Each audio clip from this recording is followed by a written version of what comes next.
Hello everyone, yaxshimisiz ko'pchilik? Kino ingliz tilini o'rganish darsimizga xush kelibsiz. Bu bizning 27-sinf darsimiz. Bu sinf darsimizda biz Hitman degan kino ingliz tilimiz. Hitman degan gap bu mavzuni tushuntirsam, hit degan urmoq, so'qmoq degan gap. Man degan shu kasb bilan shug'ullanuvchi, Hitman degani yollanma qotil degan gap. Hitman. Unda esa bu kino degan demoqchi bo'lgan tunji so'z ekran qaranglar. Rumor has it that he works for a group known only as Yamramama. Rumor has it that he works for a group known only Rumor has it. Rumor has it. Rumor degan mishmish gap degan gap. Mishmish gap, rumor. Rumor has it degan anglashlarga qaraganda, mishmish gaplarga qaraganda degan gap. Bular rumor has it deb shu gapni boshlaydi. Masalan, buni jumla tuzib bersam, rumor has it Joe is looking for a new job. Rumor has it Joe is looking for a new job. Anglashlarga qaraganda yoki mishmish gaplarga qaraganda Joe yangi xizmat izlayapti. Rumor has it.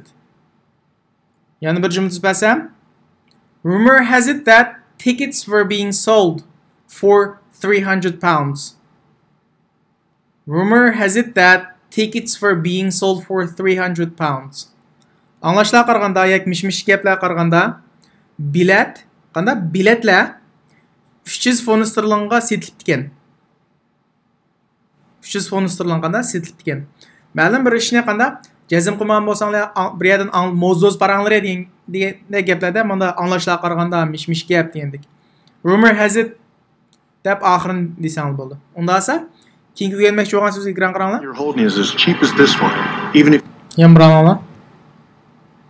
the gun you're holding is as cheap as this one, even if you could manage to shoot her in the eye, and I'm not saying you could. As cheap as. Bu bir so'z birikmasi xuddi ikki narsani selishtirdi. Ma'ningdek manda ya dek. Bunga misol bersam, masalan, as busy as B bo'lib qolsa, as busy as B. Asalarsdek aldirash oldu. Ma'ningdek manda deb ikkisini selishtirib turadi. Masalan, she's as tall as her brother. She's as tall as her brother. U aksidek egiz demakchi. Aksi qanday selishtiradi? She's as tall as her brother.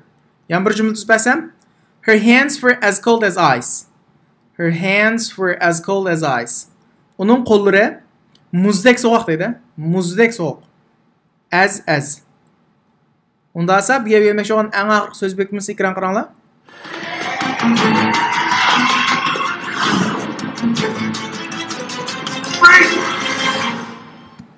Yamramama.